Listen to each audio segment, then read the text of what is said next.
The escape pod screamed as it tore through the atmosphere. Inside, Commander Eris Valor clutched the fractured control console, her four-finger hands slick with violet blood. Warning sigils pulsed across the curved interior walls in her native Varelian script. Navigation failure. Hull breach imminent. Life support unstable. She had read those words before, during simulations at the Academy above the crystal plains of Peril Prime. Simulations did not smell like burning metal. Simulations did not shake like a dying animal. Eris forced herself to breathe slowly through the pain. Her people were amphibious by origin, their lungs adapted for both water vapor and air. Smoke was foreign. It burned. Outside the viewport, a blue planet rotated in serene indifference. Uncharted. Unregistered. Unimportant. Or so the Stellar Coalition had thought. A blast rocked the pod again, and the memory of the ambush returned in savage clarity. Their diplomatic cruiser had entered the outer system peacefully, broadcasting the Coalition's universal greeting. They had come seeking new allies, new trade routes, perhaps even a world suitable for Varelian colonies. Instead, a raiding fleet had emerged from behind the third planet's moon. Not native vessels, pirates, by the look of their mismatched hulls and scavenged weapon arrays. They had opened fire without warning. Eris had watched her captain's command deck rupture into vacuum. She had obeyed protocol. She had fled. Now she was alone. The pod's artificial intelligence flickered weakly. Surface impact in 32 seconds. Eris adjusted the thrusters manually, guiding the failing craft toward a stretch of dark green that appeared less mountainous than the surrounding terrain. Her vision blurred. She did not know if the pirates had followed. She did not know if this world was hostile. She only knew she would not die drifting in space. Brace, the AI whispered. The pod struck like a meteor. Eris awoke to silence. Not the mechanical silence of vacuum, but something softer. Alive. She tasted humidity in the air. Organic. Rich. Her people thrived in moisture. That, at least, was mercy. The pod lay tilted among towering vertical structures, plants, she realized dimly. Vegetation far taller than any on Peril Prime. Their trunks were thick, barked, stretching toward a filtered sky of pale gold light. Forest. Earth. Though she did not yet know its name. Her suit systems had failed. The outer hull was split open like cracked shellfish.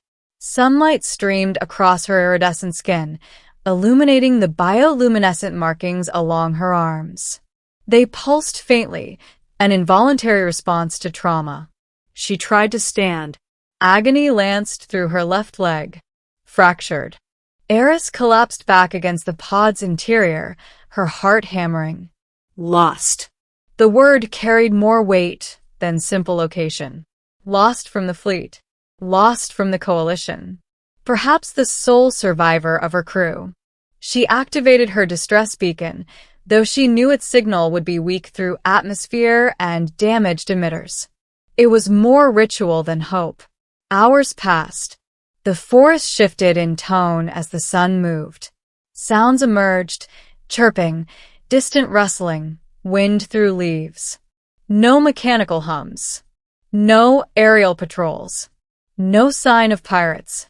She was alone on an alien world. As the light dimmed, fear crept in. Varelians were explorers, yes, but always with support, with data, with orbital scans and environmental analysis. Not stranded and injured, exposed to unknown pathogens and predators. Her suit's medical gel sealed the worst of her leg fracture, but she could not walk far. Her water reserves were minimal. She would need to find a freshwater source within a planetary cycle. If she survived the night. A branch snapped somewhere beyond the clearing. Eris froze. Another sound closer. Heavy. Measured. Her hand moved instinctively to her sidearm. The plasma pistol hummed faintly, power levels at 20%. 1 or 2 effective shots left. From the tree line emerged a creature. Bipedal. Tall. Its form was lean but solid, wrapped in layered fabric and protective gear. Dark hair framed a pale face. 2 forward-facing eyes fixed directly on her. Predator configuration. Her training surfaced automatically. Assess threat posture. Identify natural weaponry. Evaluate communication attempt potential. The being carried a long metallic object, primitive projectile weapon, perhaps. It stopped when it saw her. They stared at one another across 10 meters of alien ground. The being's eyes widened. Holy. It breathed in a language she did not recognize. Eris lifted her plasma pistol, despite the tremor in her arm. The being slowly raised its hands. It spoke again, voice lower, steady. Non-aggressive tone. She had no translation matrix active. It had been destroyed with the cruiser. The sounds were meaningless, but the posture was clear. It was not attacking. Yet. Eris's bioluminescent markings flared brighter, a subconscious warning display among her species. The being flinched but did not flee. Instead, it did something unexpected. It lowered its weapon to the ground. Then, very slowly, it took a step closer. Elias Ward had been hiking the northern forests for 3 days when he saw the smoke. He'd thought it was a brush fire at first. Maybe a lightning strike. But the column had been too narrow, too concentrated. He had not expected a spacecraft. The object embedded in the clearing looked like something out of a science fiction film. Smooth metal alloys, curved geometry that defied modern aerospace engineering. And inside, he had seen animals in pain before. He volunteered at wildlife rescues back in Seattle. He recognized fear in the creature's posture immediately. But this was no animal. Her skin shimmered like opal underwater. Intricate glowing patterns traced her arms and neck. Her eyes were larger than a human's, luminous and intelligent. Alien. The word should have terrified him. Instead, what struck him most was the way she struggled to stay upright despite the obvious injury to her leg. She was hurt. Elias set his rifle down deliberately. "Hey," he said softly, knowing she couldn't understand. "It's okay. I'm not going to hurt you." Her weapon, some kind of sleek energy pistol, remained trained on him. Fair enough. He moved slowly, kneeling a few meters away to make himself appear smaller. Less threatening. Up close, he could see fractures in the pod's hull. Burn marks. Impact damage. She had crashed. He pointed gently to her leg, then to his own, miming injury. He winced exaggeratedly. Her eyes flicked downward, then back to him. Understanding sparked there.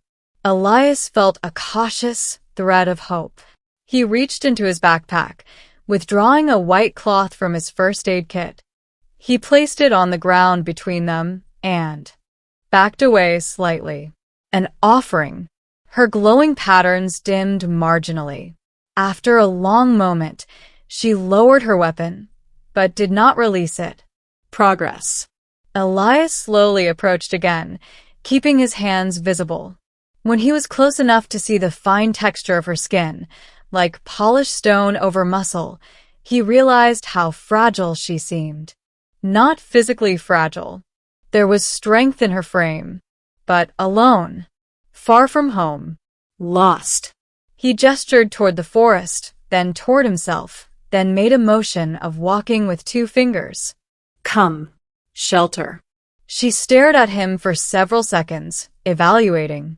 Then she tried to stand again and collapsed. Elias lunged forward instinctively.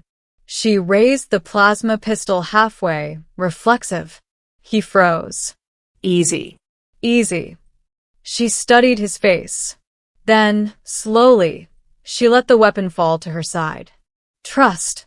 Fragile as glass. Elias moved closer and examined her leg. Even without medical training beyond wilderness first aid, he could see the unnatural angle. "Okay," he murmured. "We'll fix that." He tore strips from the cloth, reinforcing the suit's hardened gel splint with improvised bracing from a broken branch. She watched every movement, eyes tracking his hands, tense but not resisting. When he finished, he gestured again toward the forest. She hesitated only a second this time. Then she nodded. The journey to Elias's cabin took nearly 2 hours. He fashioned a makeshift crutch from fallen timber. She leaned on him more than she seemed comfortable with, her body cool against his arm. The forest quieted around them, as if aware something unprecedented was unfolding beneath its canopy. Inside the cabin, a small, solar-powered structure built for solitude, Eris froze at the sight of artificial lighting. Her bioluminescent markings flared again. "It's just light," Elias said gently, flicking a switch off to let natural sunlight filter through the windows instead. She relaxed marginally. He helped her onto the couch. The simple fabric seemed alien to her, but she adjusted.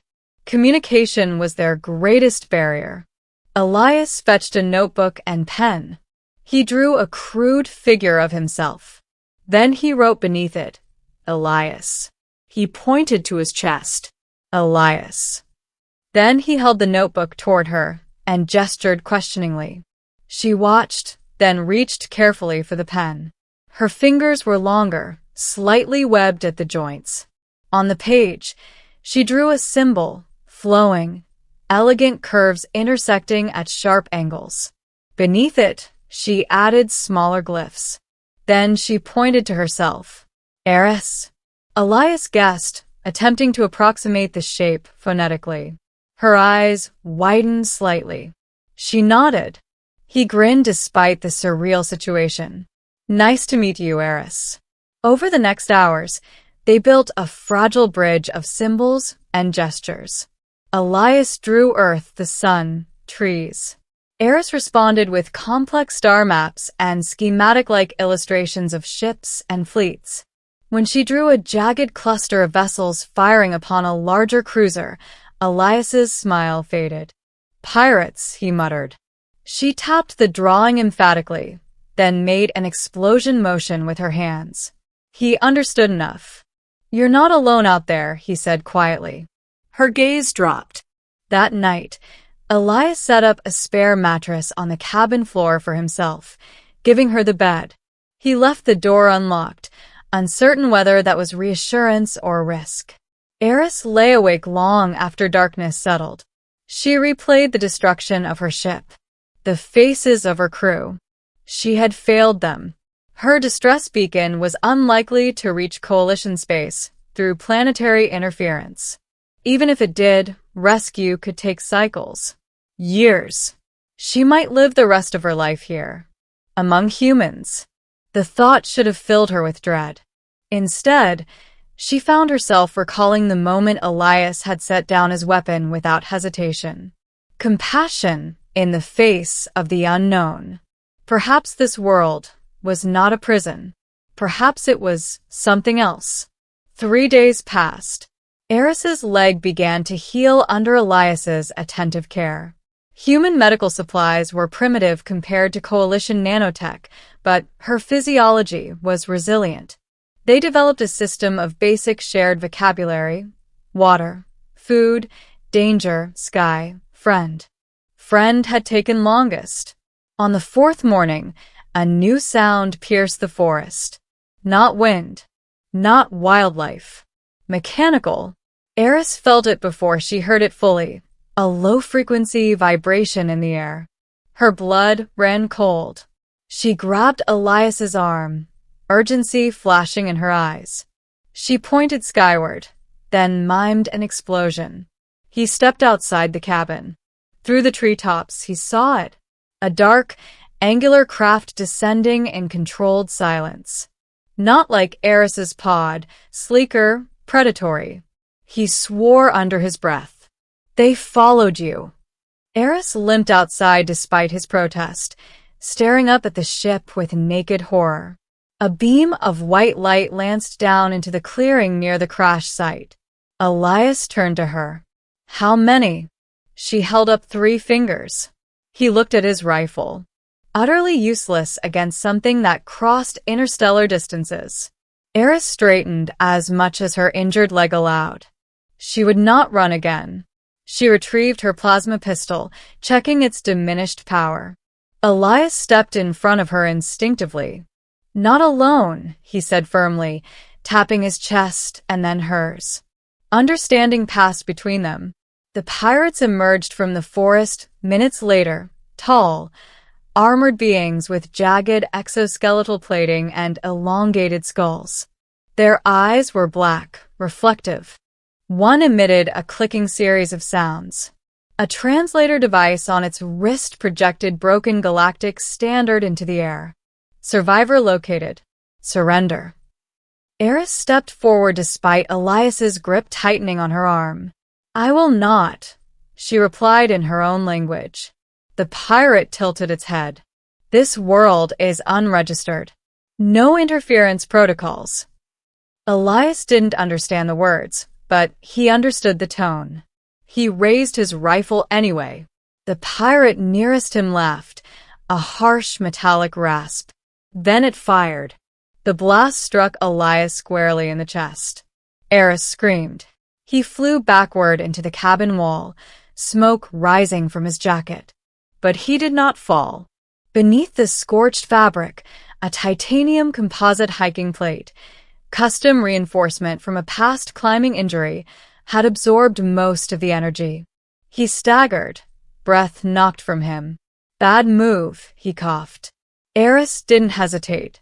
She fired her plasma pistol at the nearest pirate's exposed joint.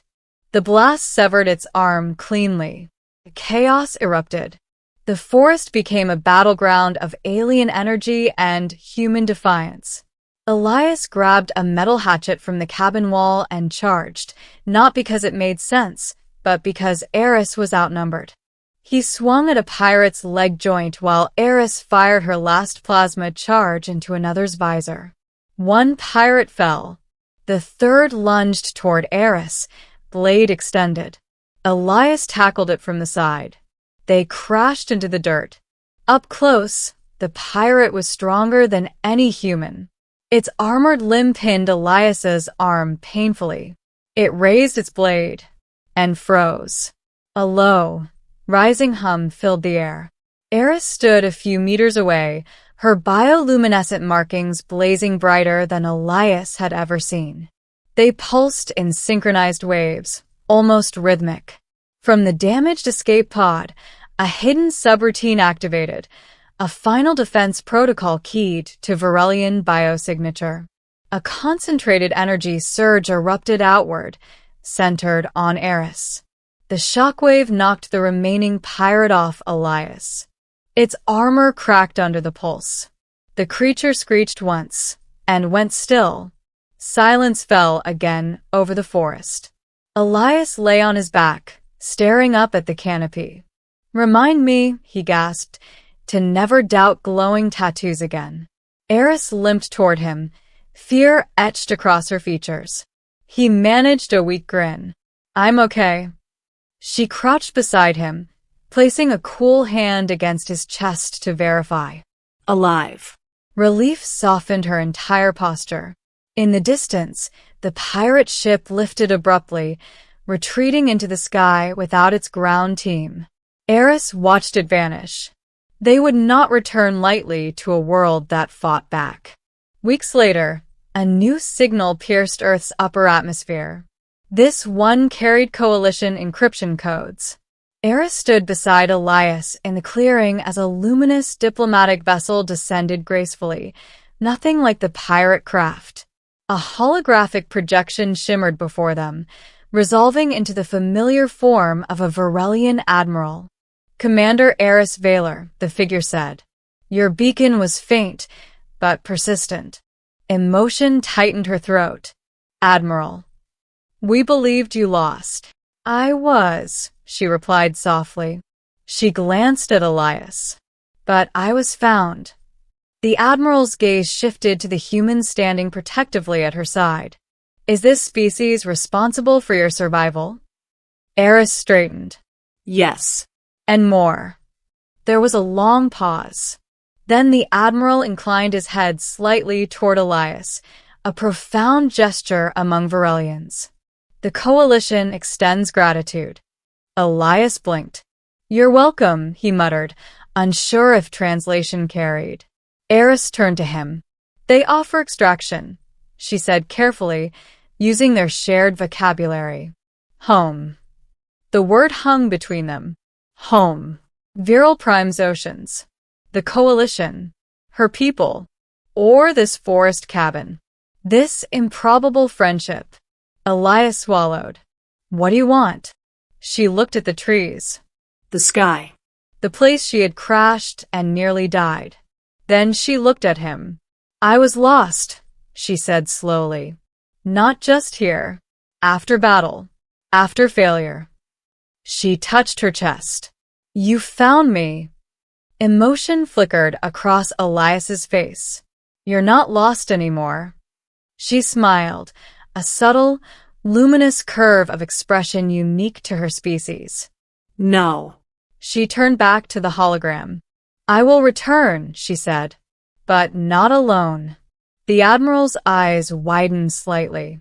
Explain. Eris lifted her chin. This world is not unregistered. It is inhabited. Intelligent. Compassionate. Worth alliance. She placed a hand lightly on Elias's arm. I request first contact protocol. The forest seemed to hold its breath. After a moment, the Admiral nodded. Granted. Months later, under open sky and cautious observation, the first formal meeting between humanity and the Stellar Coalition began in that same clearing. Elias stood slightly behind Eris as representatives emerged from the diplomatic vessel. Human scientists and officials arrived soon after, bewildered but resolute. History shifted quietly among the trees. Eris glanced at Elias once more. When I crashed, she said, I thought I was alone in the universe. He smiled. Turns out, you just landed in the right forest. She laughed softly, a sound like water over crystal.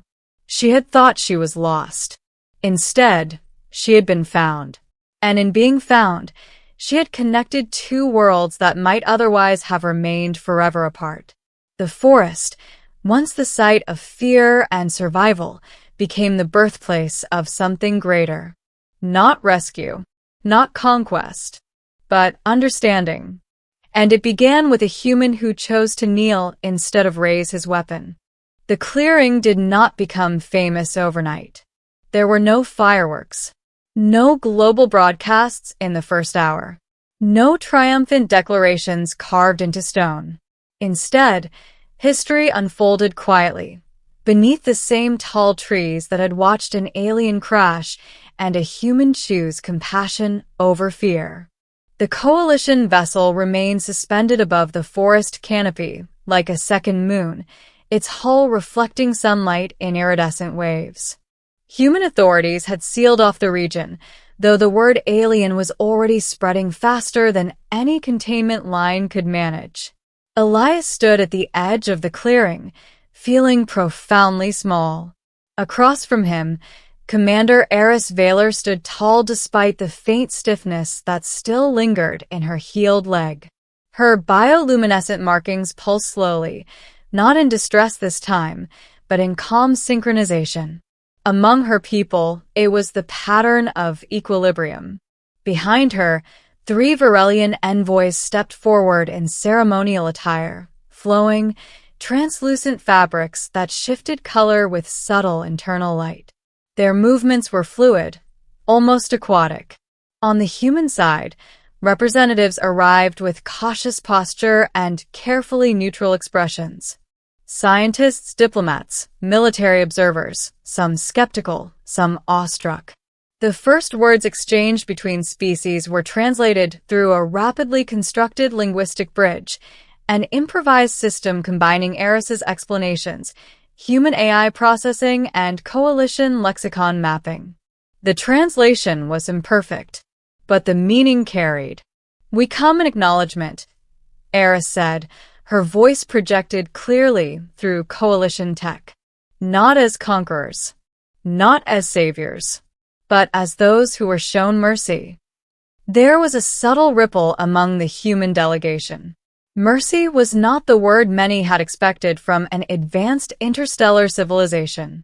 A senior human diplomat stepped forward. "You were attacked in our system," she said carefully. "We regret that your first encounter here involved violence." Eris inclined her head slightly. "The violence was not yours." She turned, briefly, toward Elias. "It was his choice that defined your world." Dozens of eyes shifted toward him. Elias felt heat creep into his face. "I just didn't shoot first," he muttered under his breath. But Eris heard. "You chose to kneel," she said softly. The translator rendered the phrase in multiple human languages, simultaneously. The impact was immediate, tangible. The coalition admiral's holographic presence shimmered above the clearing once more. "The Stellar Coalition recognizes Earth as a sovereign inhabited world," the admiral declared. "Pirate aggression in this system will be considered an attack upon coalition-protected territory." A murmur moved through the human officials. Protection. Alliance. The words carried both promise and weight. The diplomat nodded slowly. "And what does such recognition require?" Eris stepped forward again before the admiral could answer. "It requires dialogue," she said. "Understanding. Exchange." She paused, searching for the correct word in human language. "Friendship." The forest wind moved through the leaves like a quiet exhale. In the weeks that followed, the world changed faster than anyone could fully comprehend. The clearing became the first joint contact site. Temporary structures rose at its edge, human-built research facilities interwoven with sleek coalition modular units. Scientists from both species worked side by side, studying atmospheric compatibility, biological safety, linguistic nuance. Eris became the unofficial bridge between worlds. She moved between Varelian envoys and human representatives with increasing fluency in English, her accent melodic but precise. Elias often watched her from a distance, marveling at how quickly she adapted. He had found her half-conscious in a shattered pod. Now she stood beneath global scrutiny, steady and luminous. Late one evening, after the delegations had withdrawn for rest cycles, Elias found her standing alone at the original crash site. The pod's remains had been carefully relocated for study, but a shallow scar in the earth still marked where she had struck the planet. "You okay?" he asked quietly. She did not turn immediately. "When I was falling," she said, "I believed this was my end." He joined her, hands in his jacket pockets. "Yeah." "I remember the smoke." She looked at him then, her eyes reflecting the faint cabin lights in the distance. "I believed I had failed my crew," she continued. "Failed my mission." "You survived," he said gently. "That's not failure." "For Varelians," she said, "survival alone is not honor. Purpose is." "And you don't think this counts?" He gestured toward the growing contact site beyond the trees. "You think connecting two civilizations doesn't count?" Her bioluminescent markings brightened faintly at the edges. "I did not intend this," she admitted. "Neither did I," he replied with a soft laugh. They stood in silence for a moment. "You know," Elias said finally, "when I first saw you, I thought I was hallucinating." Her expression shifted. Curious. Hallucinating. Like my brain just couldn't process something that impossible. "And now," he said, glancing at her glowing patterns, "I can't imagine this forest without you crashing into it." She smiled, wider this time. The expression was becoming more familiar, more human in its warmth. You altered the trajectory of my existence, she said. He shrugged lightly. You altered mine too. The pirates did not return. Coalition patrol vessels began discreet sweeps of Earth's outer system, their presence invisible to most human instruments, but unmistakable to those who knew where to look. Human astronomers, once searching the skies for signs of life, now found confirmation in classified briefings and joint research initiatives. Technology exchange was cautious and incremental. The coalition would not destabilize a developing civilization overnight. But medical insights flowed first. Improvements in regenerative treatments, disease mapping, and environmental restoration. Human scientists offered something in return the coalition had not expected: resilience, cultural adaptability, a capacity for empathy that had led one man to kneel in front of a wounded stranger. In private coalition discussions, Earth was reclassified not merely as an emerging species, but as a potential cornerstone ally. And at the center of that reclassification stood Eris Vaylor. Months later, the time came for her to return temporarily to Peril Prime. Formal ratification of alliance protocols required her presence before the High Council. She would not be gone permanently, but interstellar travel still required long cycles. Elias drove her to a secured coastal launch facility at dawn, where the Coalition shuttle waited just beyond human security lines. The ocean stretched endlessly behind them, waves catching early sunlight. "You nervous?" he asked. "Yes," she answered honestly. "My people will have many questions." "You've always handled those pretty well." She studied him for a moment, committing the details of his face to memory. "When I awoke in the forest," she said, "I believed I was utterly alone in the universe." "You've said that before." "I did not understand then," she continued, "that isolation is not defined by distance. It is defined by connection." He tilted his head slightly. "You were lost long before you crashed," he said. "Yes. And you're not anymore." No. The shuttle's ramp extended with a soft hydraulic whisper. She hesitated. "Will you remain here?" she asked quietly.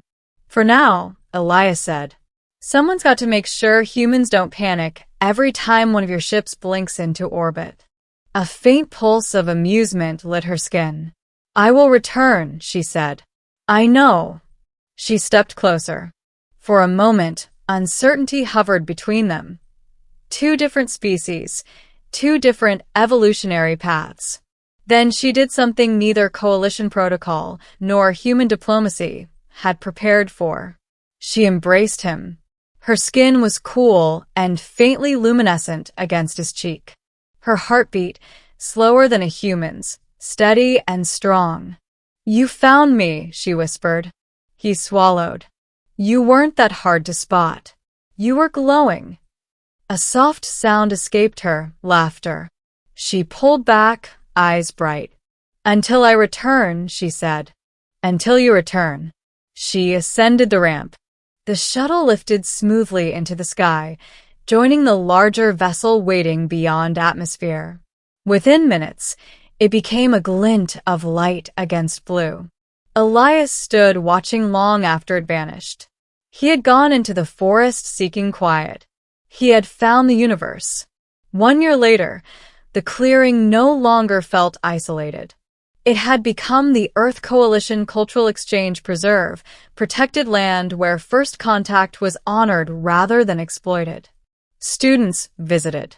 Scientists collaborated. Art from Peril Prime shimmered beside human sculptures carved from local wood. And on a bright afternoon beneath the same tall trees, a familiar hum filled the air once more. Elias looked up, already smiling. The Coalition vessel descended with elegant precision. When the shuttle door opened, Eris emerged, not as a stranded commander, but as an appointed interstellar liaison. Her attire was formal, luminous threads woven with subtle Earth-inspired patterns. She walked down the ramp without hesitation. He met her halfway across the clearing. "Well?" he asked. She tilted her head slightly. "The High Council ratified the alliance unanimously." He let out a low whistle. "Not bad for a crash landing." She stepped closer, her markings glowing in a warm cascade of color he had come to recognize as joy. "I told them," she said, "that when I believed I was lost, a human found me. And I told them," she continued, "that perhaps the universe is less about being discovered and more about discovering one another." He nodded slowly. "Sounds like something worth traveling light years for." She extended her hand, not in formal greeting, but in invitation. "Walk with me," she said. Together, they moved through the clearing where everything had begun. Not as rescuer and survivor, not as alien and human, but as representatives of two civilizations forever altered by a single choice in a quiet forest. She had thought she was lost.